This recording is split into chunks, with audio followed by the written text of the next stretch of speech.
Dikisahkan, pada zaman dahulu ada seorang pemuda yang sangat jahat dan kejam. Dia sudah membunuh 99 orang tanpa ampun. Suatu ketika Allah memberikan pintu hidayah kepadanya. Terbersit dalam hatinya untuk bertobat.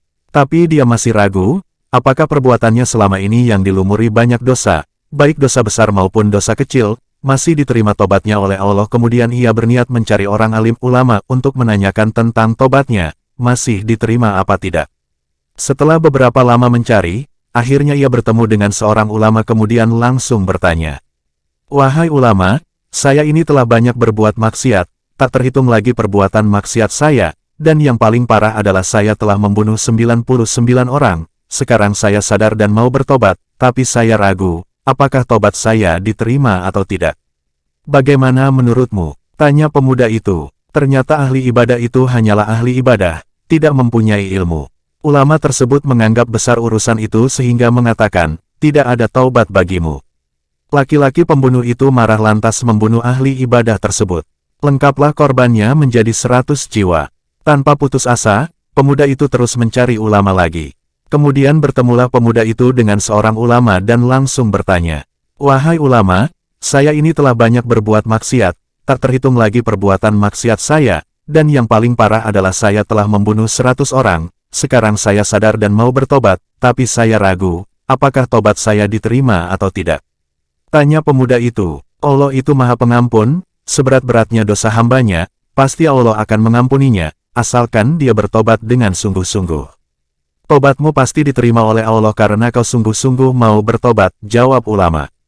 Lalu apa yang pertama harus saya lakukan? Tanya pemuda itu lagi, pergilah.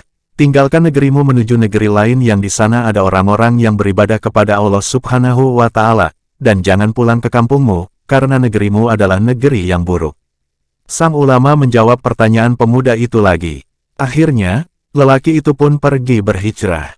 Dia berangkat meninggalkan kampung halamannya yang buruk dalam keadaan sudah bertaubat serta menyesali perbuatan dan dosa-dosanya. Dia pergi dengan satu tekad meninggalkan dosa yang dia lakukan, memperbaiki diri, mengisi hari esok dengan amalan yang solih sebagai ganti kezaliman dan kemaksiatan yang selama ini digeluti. Maka dia pun berangkat. Akhirnya, ketika tiba di tengah perjalanan datanglah kematian menjemputnya, lalu dia pun mati.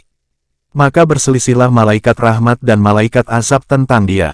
Malaikat rahmat mengatakan, dia sudah datang dalam keadaan bertaubat, menghadap kepada Allah dengan sepenuh hatinya. Sementara malaikat azab berkata, sesungguhnya dia belum pernah mengerjakan satu amalan kebaikan sama sekali. Datanglah seorang malaikat dalam wujud seorang manusia, lalu mereka jadikan dia sebagai hakim pemutus di antara mereka berdua. Maka kata malaikat itu, ukurlah jarak antara dia dengan kedua negeri tersebut. Maka ke arah negeri mana yang lebih dekat, maka dialah yang berhak membawanya.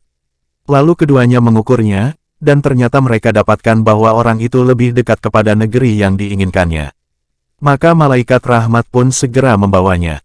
Maka pada akhirnya pemuda ini dicatat sebagai manusia yang telah bertaubat insya Allah ahli surga.